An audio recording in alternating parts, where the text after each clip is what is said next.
अस्सलाम वालेकुम। अच्छा जी, आज हम टॉपिक कवर कर रहे हैं स्केलर्स एंड वेक्टर्स। स्केलर्स और वेक्टर्स दो बहुत ही डिफरेंट टाइप की चीज़ें हैं, क्लियरली समझिएगा। स्केलर्स वो चीज़ें होती हैं, वैसी क्वांटिटीज़, वो वाली क्वांटिटीज़ जिसके अंदर जो है कोई डायरेक्शन वायरेक्शन नहीं होती, जो कि एक सिंपल नंबर से रिप्रेजेंट कर दी जाए।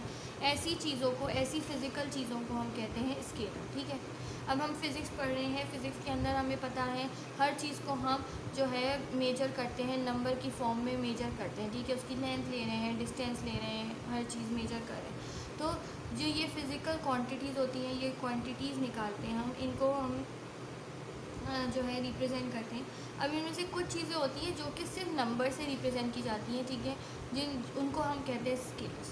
अब इसकी अगर डेफिनेशन देखें तो आपको कहते हैं स्केलर्स क्या है, quantities which can be specified by a number, जिनको हम नंबर से स्पेसिफाई कर सकें और उनका अप्रोप्रिएट यूनिट हो। अब वो नंबर पॉजिटिव हो, नेगेटिव हो, ज़ीरो हो, कुछ भी हो सकता है, उसके कहते हैं हम स्केलर क्वांटिटीज़। ठीक है, जैसे कि हमारे पास एग्जाम्पल में आ गया टेम्परेचर।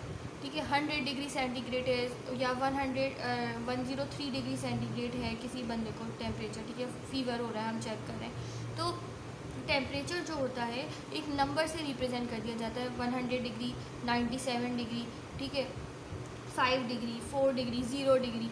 तो ये क्या है, सिर्फ नंबर है। ठीक है, और इसका यूनिट क्या होता है, केल्विन, सेंटीग्रेड, कुछ भी हो सकता है। ठीक है, तो यूनिट इसका स्पेसिफिक कोई ना कोई यूनिट होता है, और ये टेम्परेचर जो होता है सिर्फ नंबर से रिप्रेजेंट किया जाता है। इसी तरह से हमारे पास जो है किसी चीज़ का एरिया, कि कितना एरिया कवर कर रही है। ठीक है, ये बुक है, ये कितना एरिया, ये पेज है, कितना एरिया कवर कर रही है। तो एरिया जो होता है वो हम सेंटीमीटर स्क्वायर में या निकाल लेते हैं। तो ये जो होता है एरिया, ये भी एक नंबर से रिप्रेजेंट कर देने वाली चीज़ है। एक ऐसी क्वांटिटी जो सिर्फ एक नंबर से रिप्रेजेंट की जाती है, और इसका एक स्पेसिफिक यूनिट है सेंटीमीटर क्यूब। ठीक है, तो ये मैं कहूँगी कि this is the area. Area जो है वो स्केलर क्वांटिटी। इसी तरह इसी की जो है अपोजिट अगर हम देखें तो होता है वेक्टर क्वांटिटीज़। वेक्टर्स क्या चीज़ है, वेक्टर्स वो वाली फिजिकल क्वांटिटीज़ होती हैं जिनमें हम मैग्नीट्यूड तो होता ही है, बस उसके साथ डायरेक्शन भी मौजूद होती है। ठीक है, physical quantities having both magnitude and direction with appropriate units are called vectors. पहली चीज़ मैग्नीट्यूड क्या है, मैग्नीट्यूड वही एक नंबर से रिप्रेजेंट करना किसी भी फिजिकल चीज़ को। ठीक है, किसी क्वांटिटी को, दैट इज़ द मैग्नीट्यूड। उस मैग्नीट्यूड को कहते हैं, उस चीज़ को कहते हैं मैग्नीट्यूड। ठीक है, नंबर जो हम जिससे रिप्रेजेंट करें, बट उस नंबर के साथ, मतलब उस मैग्नीट्यूड के साथ साथ हमारे पास डायरेक्शन भी दी हुई है कि ये लेफ़्ट साइड पे है, नॉर्थ की तरफ है, साउथ की तरफ है, किस तरफ है डायरेक्टेड, उसे हम कहेंगे कि वो जो क्वांटिटी है वो हमारी कहलाती है वेक्टर क्वांटिटी। सही, जैसे कि फॉर एग्जांपल फोर्स, मैंने इस बुक को फोर्स लगाई, मैंने कहा इसको मैं इस तरफ फोर्स कर रही हूँ। ठीक है, तो मैंने क्या किया, फोर्स लगाई है इसको ऊपर की तरफ। ठीक है, अब फोर्स जो है क्वांटिटी है, उसकी कोई ना कोई वैल्यू होती है, 200 न्यूटन, 700 न्यूटन, 1000 न्यूटन। ठीक है, ये न्यूटन जो होता है वो फोर्स का यूनिट होता है, तो इस अप्रोप्रिएट यूनिट है उसका। मैग्नीट्यूड क्या हो गया, 400, 300 जो नंबर है वो हो गया मैग्नीट्यूड। ठीक है, मैग्नीट्यूड हो गया, यूनिट हो गया। अब जो मैंने डायरेक्ट फोर्स लगाई, किस तरफ लगाई, ऊपर की तरफ लगाई, राइट की तरफ लगाई, लेफ़्ट की तरफ लगाई, किस तरफ मैंने धक्का दिया, फोर्स करा। ठीक है, उसको कहूँगी मैं डायरेक्शन। तो उसमें क्या क्या आ गया, फोर्स में मैग्नीट्यूड भी आ गया, डायरेक्शन भी आ गई, और उसका अप्रोप्रिएट यूनिट भी था, इसलिए फोर्स क्या हो गई, वेक्टर क्वांटिटी हो गई। इसी तरह बहुत सारी चीज़ें हमारी वेक्टर क्वांटिटी होती हैं, जैसे कि वेलोसिटी क्या होता है कि एक गाड़ी है, उसकी स्पीड, किसी भी चीज़ की स्पीड को हम फिज़िक्स में वेलोसिटी कहते हैं। तो वेलोसिटी क्या हो गई कि किसी भी चीज़ ने, जैसे लेट सपोज एक कार है, गाड़ी है, उसने जो है ट्रैवल किया एक डिस्टेंस, वो यहाँ से ट्रैवल करके यहाँ तक पहुँची और एक स्पेसिफिक टाइम में पहुँची। ठीक है, तो हम कहेंगे कि इसकी स्पीड जो है इतनी थी गाड़ी की, इतने 5 मिनट के अंदर वो यहाँ से वहाँ इतनी जल्दी ट्रैवल कर गई। तो वो क्या होता है, स्पीड, इसको हम फिज़िक्स में कहते हैं वेलोसिटी। तो इसकी डायरेक्शन होती है, एक जगह से दूसरी जगह गई है ना गाड़ी, उसने मूव किया है, एक जगह एक डायरेक्शन में मूव किया है, यहाँ से वहाँ कोई डायरेक्शन है, इसलिए हम इसे कह रहे हैं कि ये जो वेलोसिटी थी, this is also a vector quantity. अब वेक्टर की बात कर ही रहे हैं तो मैं आपको बता दूं, वेक्टर जो होता है वो हमेशा एरो हेड से रिप्रेजेंट किया जाता है। जैसे कि फोर्स, उसके ऊपर मैं एक एरो लगाऊंगी तो मैं ये बताएगा कि this is a vector quantity. Velocity इसके ऊपर एरो लगी हुई है, it means it is a vector quantity. Temperature जो होता है T, वो उसके ऊपर कोई एरो वेरो नहीं लगता और नॉर्मल T लिखा जाता है, that is a scalar quantity. इसी तरह से कोई और चीज़ एरिया है, उसके ऊपर कोई एरो नहीं लगा रहे तो that is a scalar quantity. Volume है, उसके ऊपर कोई एरो नहीं लगा रहे, that is a scalar quantity. तो वेक्टर को शो करने के लिए हमेशा हम उसके ऊपर एरो लगा देते हैं, तो हमें भी याद रहता है और हमें पता भी चल जाता है और सामने वाले को भी पता चल जाता है कि this is a vector quantity. अब वेक्टर की बात कर रहे हैं तो वेक्टर्स क्या होते हैं, उसको लिखने का तरीका क्या होता है, कुछ इस तरह से वेक्टर लिखा जाता है। ये मैंने एग्जाम्पल के तौर पे एक एग्जाम्पलरी लिखा हुआ है 3i 4j और -5 के। ये तरीका होता है वेक्टर को लिखने का। ये क्या है, वेक्टर ए है और ये इसकी वैल्यू है, ये पूरी वैल्यू है। अब ये वैल्यू क्या है, वेक्टर मैंने आपको बताया डायरेक्शन बेस्ड होता है, तो इट मीन्स क्या है कि 3 डायमेंशन, हमारे पास जो डायरेक्शन होती हैं 3 डायरेक्शन होती हैं, 2 या 3, ठीक है।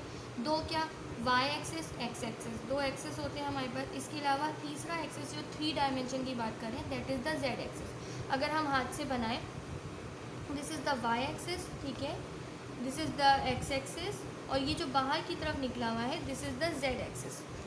सही है, समझ आ रहा है। और मैं कह रही हूँ कि ये जो ये वाला पॉइंट है this is the zero origin, और यहाँ पे ये है वेक्टर जो कि मैं यहाँ कनेक्ट कर देती हूँ, तो ये मेरा जो है वेक्टर बन गया। मैं इसको ज़रा इस तरह से रखती हूँ अपने हाथ को ताकि आपको समझ आए, ठीक है।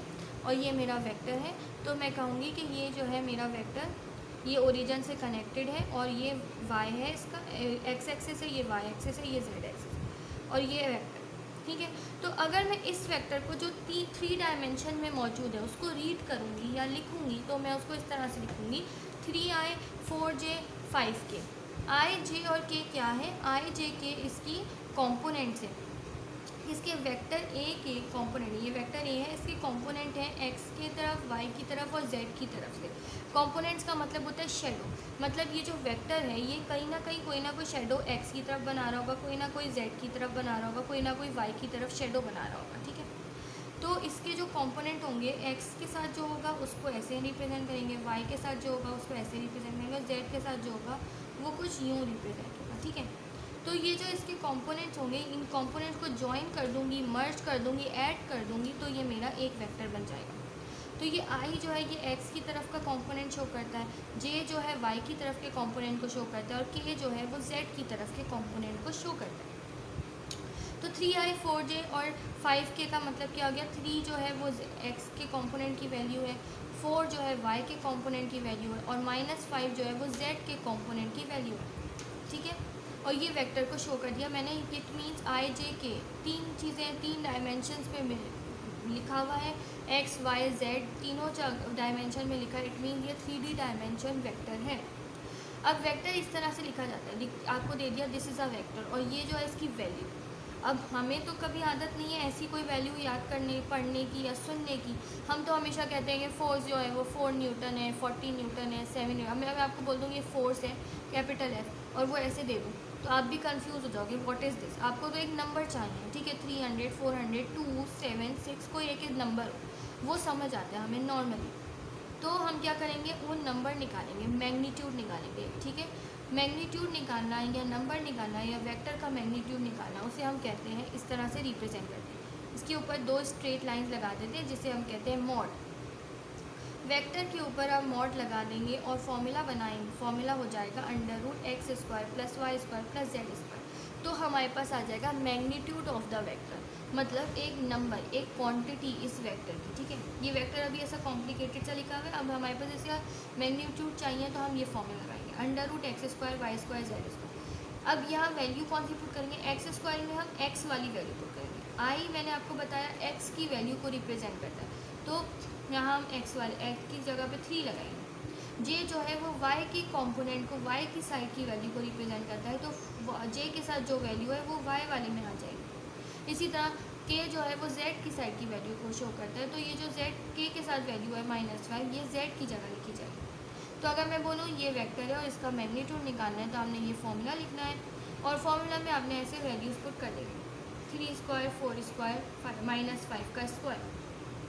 इसको सॉल्व करेंगे फर्दर, आपके पास एक वैल्यू आ जाएगी। अब आप इसको कैलकुलेटर में डाल के फर्दर सॉल्व करो √15, तो आपके पास पॉइंट्स में कोई वैल्यू आ जाएगी, तो वो आपकी कहलाएगी मैग्नीट्यूड ऑफ द वेक्टर। ये भी रख सकते हैं आप अंडर रूट वाली वैल्यू, मगर आप पॉइंट में रखेंगे वो भी चलेगी, ठीक है। अब वेक्टर ये आपको बता दिया मैंने, वेक्टर क्या होता है, कैसे रिप्रेजेंट किया जाता है और उसका मैग्नीट्यूड कैसे निकालते हैं। अब आ जाते हैं टाइप्स ऑफ वेक्टर की तरफ। हमारे पास होते हैं 4 टाइप्स के वेक्टर, ठीक है।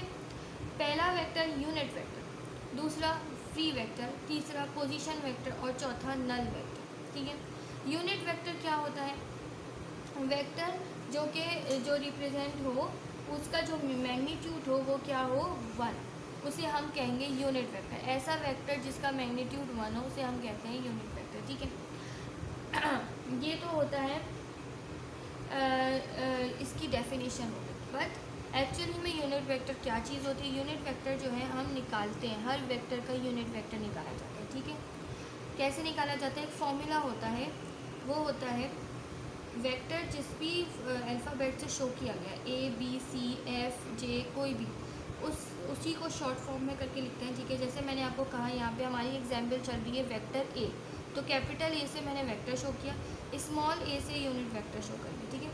और उसके ऊपर हेड, एरो हेड लगा देंगे, एरो हेड नहीं सॉरी, एक नॉर्मल हेड लगाएंगे ऐसा V बना के। तो ये जो है रिप्रेजेंटेशन है यूनिट वेक्टर की, ठीक है। और वैसे कैसे निकाला जाता है unit vector, vector divide by its magnitude. Vector को उसके मैग्नीट्यूड से डिवाइड करा देंगे, तो जो आंसर आएगा वो कहलाएगा यूनिट वेक्टर। किसी भी वेक्टर को उसके जो है मैग्नीट्यूड से डिवाइड करा दो। लेट सपोज ये हमारे पास है 3i 4j -5k। अब ये वेक्टर था, इसको मैं इसके मैग्नीट्यूड से डिवाइड करा दूँ। मैग्नीट्यूड क्या है 50, तो अगर मैं इसको इसके मैग्नीट्यूड मतलब 50 से डिवाइड करा दूँ तो मेरे पास हो जाएगा 3 divide by √50i plus 4 divide by √50j -5 divide by √50k। तो ये जो value I this is called the unit vector of vector A, इसका यूनिट वेक्टर, ठीक है। तो यूनिट वेक्टर क्या है, यूनिट वेक्टर क्या है, वेक्टर को अगर उसके मैग्नीट्यूड से डिवाइड करा दिया जाए तो जो आंसर आएगा that is the unit vector. Simple, आप इस तरह से बताएंगे, ठीक है। तो इसकी डेफिनेशन भी लिखेंगे, unit vector, what is unit vector, define unit vector, तो हमें लिखना है vector divided by its magnitude is called the unit vector. Simple. Free vector, free vector क्या हो गया, अब जैसे मैंने आपको बताया सबसे पहले फ्री वेक्टर को समझने से पहले पोजीशन वेक्टर देखते हैं। वेक्टर क्या होता है, 3 डायमेंशन में मौजूद कोई भी जो है वेक्टर, कोई भी चीज़ जो होती है उसे हम वेक्टर क्वांटिटी कहते हैं, ठीक है। अब मैं कह रही हूँ let's suppose this is a vector और ये एक जो 3D डायमेंशन के अंदर मौजूद है और ये जो है ओरिजिन है इसका 0, ठीक है, जो कि ये रहा, ठीक है। और ये वेक्टर इसके साथ ओरिजिन के साथ कनेक्टेड है, चिपका हुआ है, ठीक है, स्टिक हुआ हुआ है। तो मैं कहूँगी कि ये वेक्टर क्या है, पोजीशन वेक्टर है। इसकी एक स्पेसिफिक पोजीशन है, ये यहाँ जॉइंट है इससे, तो ये है पोजीशन वेक्टर। इसी तरह अब एक वेक्टर है जो कि कहीं हवा में ऐसे ही उड़ रहा है, ये किसी भी जो है स्पेसिफिक पोजीशन से कनेक्टेड नहीं है, तो इसको मैं कहूँगी फ्री वेक्टर। इसी तरह से एक और vector, last vector, null vector. Null vector कौन सा वेक्टर होता है, जिसका मैग्नीट्यूड मतलब ये जो फॉर्मूला लगा के हमने पूरी वैल्यू निकाली है, ये अगर आ जाए 0 तो हम कहेंगे कि वो वेक्टर है नल वेक्टर। ऐसा वेक्टर जिसका मैग्नीट्यूड हो 0 उसे कहते हैं हम नल वेक्टर। तो ये हमारे पास 4 टाइप्स ऑफ वेक्टर्स थे और ये वेक्टर का पूरा टॉपिक था। अब ये टॉपिक हमारा यहाँ फिनिश होता है। अगर आपको किसी को कोई इशू हो तो मुझसे पूछ ले। थैंक यू, खुदा हाफिज़।